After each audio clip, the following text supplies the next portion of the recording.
Hey everyone, Cahlen here, and in this video I'm going to be installing another electroculture experiment, except this time we're going to be incorporating a magnetoculture technique.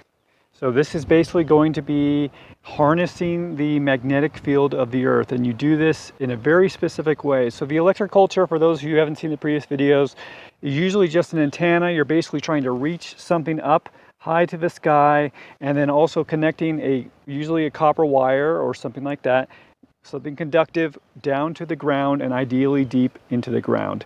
And basically you're going to be harnessing the voltage of that. So that's electroculture, and then I've got a couple of experiments going with that. And then magnetoculture is very different. Okay, so for this we're going to be using a wire which has iron in it, so it reacts very strongly with the magnetic field of the earth, and it's very different from other wires like copper. Okay, so we very specifically are using a galvanized steel wire. Okay, and we're going to lay it in a north-south direction. So for this I'm going to need a compass in order to do this accurately. I'm going to lay it in a north-south direction, and I'm going to put it fairly close to the plant. So I'm going to dig a hole, a trench, and put it in and bury it, but I don't want to go too deep, and I don't want it to be too far to the side from any of the plants because its radius is only about 1.5 feet or so, okay, to either direction. Okay, so that wire, that's only part of it. Now I'm going to be attaching magnets to one side. So that's the south, physical south, but that's the north side of the earth magnet, and that's north, or the south side of the earth magnet. Okay, so basically the wire is going to be running down one of these lanes here underground, and the magnet is going to be on that side at the very start of the wire, and then the wire will continue. So basically what that's doing is it's collecting, it's like a magnetic antenna. It's collecting that energy in the way that's already flowing. That's the way it's flowing. And so it's kind of like pulling more of that energy into it. And magnetic energy is something that basically is what life thrives on. Okay, when that goes away, basically life goes away. When that's really high, life is much more abundant and large and vibrant. Okay, and we're at kind of in a low place right now. Okay, so plants can have so much more potential if you're able to enhance the magnetic field that they're exposed to, the strength of it, and the natural one that's coming from the earth itself. So we're harnessing that. We're sending it through the wire, and you can basically send that from that one magnet as far as you want, as long as the wire is still going north-south the entire time. Okay, you can go for miles. Like the guy who's talking about this, he says you can go at least kilometers. Okay, so that's the magnetoculture. Now I'm going to be adding another element to this, which is something that people refined over many, many decades of experimenting, or even hundreds of years of experimenting with this stuff. Basically combining them. So I'm going to have an antenna also, like I said, and I'm going to be using a carbon fiber collapsible telescoping fishing rod, which goes up 24 feet, which is a long ways. And that stuff is really strong and stable, and it's pretty inexpensive. Imagine what you would need to buy to put in a 24-foot pole that would survive in wind and snow. You'd need to spend a lot of money. Well, you can get a 24-foot fishing rod for like $45. Okay, so that's pretty awesome. You can get a 12-foot one, which is still really high, for like $20 or something. Okay, so you could put a lot of these in for fairly inexpensively. Anyways, so basically that's going to go, and then the wire is going to ground on the galvanized steel wire that we have going this way. So basically it's going to tie into that system and kind of combine the two methodologies together and have them work in synergy. Okay, so, and this has been shown to be something that works really well. So I'm pretty sure we're going to see an effect. And what I'm going to do is part of me wants to put it in a way where I know it's going to have the biggest effect on most of this space right here. But then the other part's like, well, we should just do it in a way so we're getting as much information as possible. So I think that's important.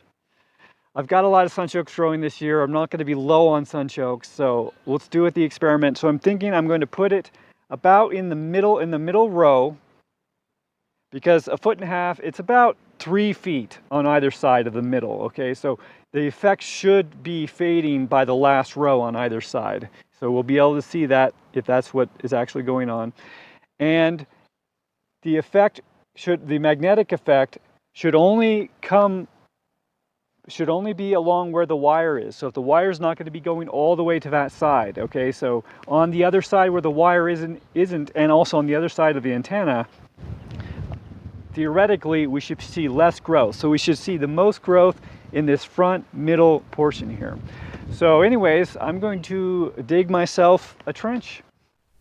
Okay, I'm editing the video now, and I just found that like a bunch of videos did not even record. So basically the only really important thing that you missed, because I know you probably know how to dig a trench and a hole for the post and all this type of stuff, was the making of the magnet. Okay, so this is one of the magnets. I made 2 of them. The other one's in the ground already. You'll see how I did that. But it's just a bunch of ring magnets, right, that are stuck together in a column and then coated with beeswax. Okay, so once you have this, and it's got a hole in it, so right, so the wire can go through it. Once you have this, when you put it on, I'm not going to show you this because that video is gone. I'm going to show you how to figure out how to align it. Okay. So here is a compass, and you can see it's going north-south. And if I put the magnet next to it, it flips the other way, right? Take it away, it goes back. This is the Earth. This is the magnet. This is not the right orientation. So if we flip it, now we're the correct orientation. So the wire is going to be going north-south this way. We're going to be on the south end of the wire. The wire is going north, and we're going to attach it, and we're going to attach it in this orientation. Not this orientation, this orientation. Okay, it's the next day, and the Tenkara fishing rod came. So this is just a straight fly fishing rod. It's a style in Japan. I have one of my own, which is 12 feet long. I've been using it for many years. This one goes to 24 feet long, but you can see it's only about 2.5 feet and probably around 1 pound. So when it's collapsed. So that's pretty amazing, and we're going to be able to use this. And also I was looking at it, I was thinking I'm going to have to tape the wire up the outside, but I realized that if I take 2 of the end parts out, which I can do, that it's actually going to be the perfect width for me just to go right up the middle, which is way more stable and convenient. So basically I'm going to take this cap off of the end, and I can slide all the different pieces out, right? Again, this goes out 24 feet, but it comes to this end here, and this is the part that you would tie to your fishing line. And I'm going to take these last 2 sections out, and then I'm actually going to take the 3rd section out too, so that I can install the wire, and then I'm going to put it back in. But that's going to be the last piece, because it's about the width that I need it to be. The way that I do that is I go to the other end here, and there's a screw, and I just unscrew it. And then I lets the things slide out, right? I think this is it. So these are the last 2 that I'm not going to use, so I'm just going to put these aside. And then this last one, I'm also going to take it out, and it's going to be perfect for me to slide my wire up and come out the other side.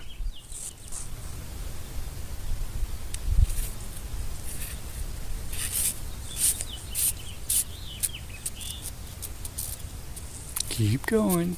It's getting a little tight in there. Tapers down at that end, but we made it. Okay, so now I'm going to strip some of this off, because I'm going to unwind this, because it's multiple copper wires in here, many of them. So I'm going to unwind them and have them go out like this, because that basically gives many more places for there to be a connection between, basically out into the whatevers. And then I'm going to put this Agena spiral, which I just made, down inside with all the little wires coming out. Just trying something.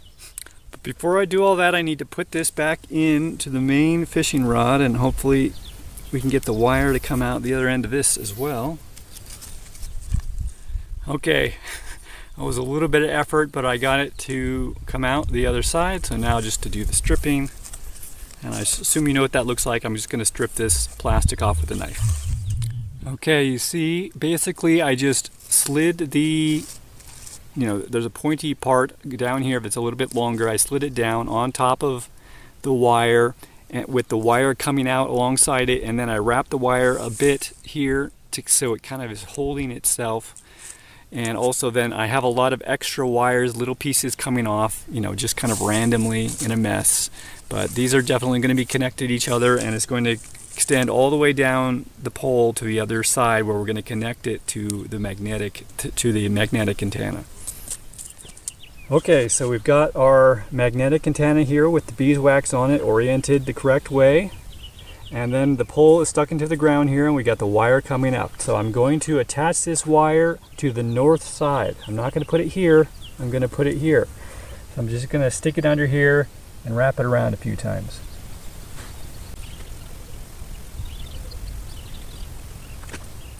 Okay, I'm going to put a little piece of all-weather tape on there, just kind of hold it a little tighter because that's an important connection point.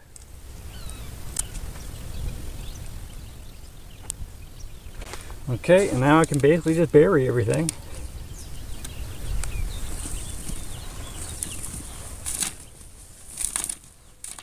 Okay, there she is. Way up there. So you started at 24 feet, but you know, we did take off 2 sections and it's in the ground a little bit. So I'm going to call it 18 feet up, which is pretty awesome. So we've got the Electroculture and Magnetoculture experiment installed, and we'll see if we have any results. We'll probably have to wait a few months before we actually notice anything really substantial, if there's going to be anything at all. I suspect there will be stuff going on. So if you want to actually look into and more deeply understand what I'm going for here and where I got this information, I'm going to link to you to a video, or actually a playlist of I think 6 or 7 videos below, where this guy talks about all of this type of stuff and how this is what people had been using this for hundreds of years, even thousands of years back in history. Okay, so anyways, that's that. We'll see how it goes, and if you stay tuned, you'll see too. So I'll see you later.